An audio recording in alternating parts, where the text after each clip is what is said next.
বেশ কিছু প্রশ্ন যার আমি উত্তর দিই না, তা আজকে না দিয়ে পারছি না, কারণ অনেকেই প্রশ্ন করেন। তো বলে ভাই খুব সহজে এনজিও থেকে লোন পাওয়া যায় কীভাবে? তো দেখুন, এরকম প্রশ্ন আমি আগেও পেয়েছি, কিন্তু কখনো আমি উত্তর দেইনি, আজকে দিচ্ছি। দেখুন, বাংলাদেশে অনেক এনজিও কাজ করছে যারা গরিব মানুষের ভাগ্য উন্নয়নে কাজ করে। তো সাধারণত আপনি যদি চান যে আমার কিছু টাকা লাগবে, হ্যাঁ, সেটা হতে পারে 10,000, 20,000, 50,000, 1 লাখ, 1.5 লাখ, 2 লাখ, হ্যাঁ, আপনি কোনো একটা ব্যবসা করার জন্য হতে পারে, একটা জমি বন্ধক বা কট রাখার জন্য হতে পারে, অথবা যে কোনো একটা শখের জিনিস কেনার জন্য হতে পারে।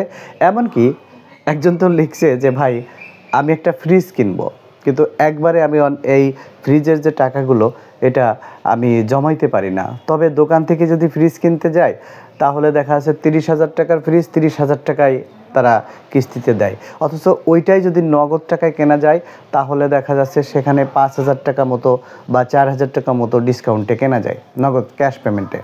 তো এই ক্ষেত্রে আমি চাচ্ছি যে আমি 25,000 টাকা লোন করব। তাহলে আমি কোথা থেকে করব, কিভাবে করব, আমাকে কি করতে হবে? তা আমি জাস্ট ওনার এক্সাম্পল দিয়েই বলছি। দেখুন, আপনি আপনার আশেপাশে দেখুন, খোঁজ নিয়ে দেখুন যে কোনো একটা এনজিও প্রতিষ্ঠানে আপনি যান। আপনি ওই এলাকার ভাড়াটে হন না কেন, সমস্যা নাই, আপনার ওখানেই বসবাস করতে হবে, ওখানে বাড়ি থাকতে হবে এমনও না।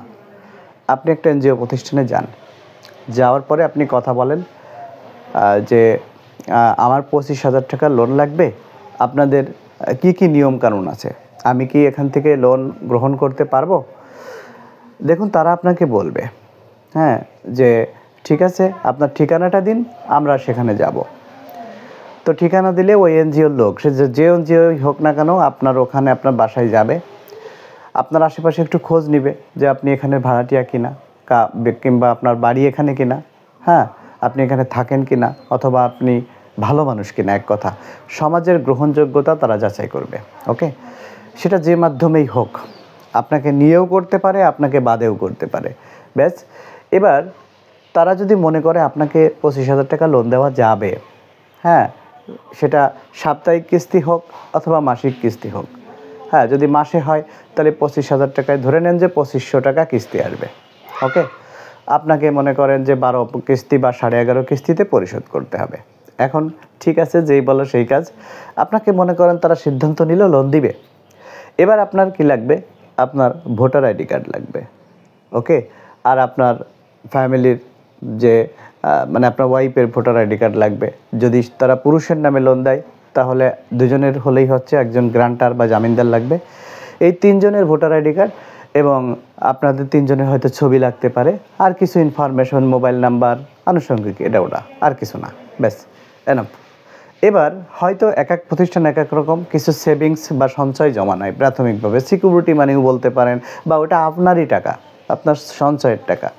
ওকে, তো সেই ক্ষেত্রে কিছু প্রতিষ্ঠান আপনারে 25,000 টাকায় 2,500 টাকা জমা নিবে, কিছু প্রতিষ্ঠান আছে আপনার 1250 টাকা জমা নিবে। ওকে, 10% বা 5%, হ্যাঁ, আবার কোনো প্রতিষ্ঠান 100 টাকা জমা নিবে, আবার কোনো প্রতিষ্ঠান কোনো সেভিংসই নিবে না, আপনাকে শুধু বই দিয়ে অর্থাৎ 10 টাকা 20 টাকা মানে ভর্তি বা বইয়ের খরচ নিয়ে আপনাকে 25,000 টাকা দিয়ে দিবে। তো এই তো কথা। তাহলে সিম্পলি আপনাকে সাহস করে যেতে হবে। এখন আপনারা অনেকেই ভুল করেন কি, যে প্রতিবেশীর একজন লোন আছে তার মাধ্যমে যান, সে আবার আপনার দেখা যাচ্ছে 25,000 টাকা তুমি লোন করবা, তো তুমি একটু 10,000 টাকা বেশি করো, হ্যাঁ, বা 40,000 টাকা নাও, সেখান থেকে 15,000 আমাকে দিও। এটা কখনো করতে যাবেন না।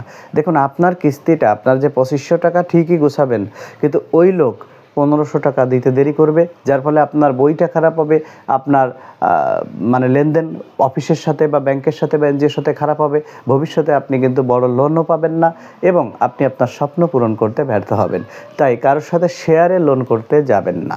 তো এভাবে আপনি কিন্তু খুব সহজেই বাংলাদেশের যে কোনো এনজিও থেকে আপনি লোন গ্রহণ করতে পারেন, এবং কিস্তির জন্য তারা বলে দিবে অফিসে এসে দিতে হবে, নাকি একটা কেন্দ্রভিত্তিক মানে সমিতির মাধ্যমে দিতে হবে, তারা কিন্তু বলে দিবে, নাকি আপনার বাড়িতে এসে কালেকশন করবে, সেটাও বলে দিবে। এভাবে আপনি খুব সহজে, হ্যাঁ, অল্প টাকায় একটা ফ্রিজও কিনে নিতে পারছেন, পাশাপাশি মাসে মাসে আপনি 12 মাসে কিস্তি দিতে পারছেন। ওকে, তাহলে এটা অনেক সুবিধা, অনেক ভালো হবে। তো আশা করি এই ছোট্ট পরামর্শে আপনারা উপকৃত হয়েছেন। যদি আপনার ভালো লেগে থাকে তাহলে কমেন্টসে লিখবেন। Thank you. আল্লাহ হাফেজ।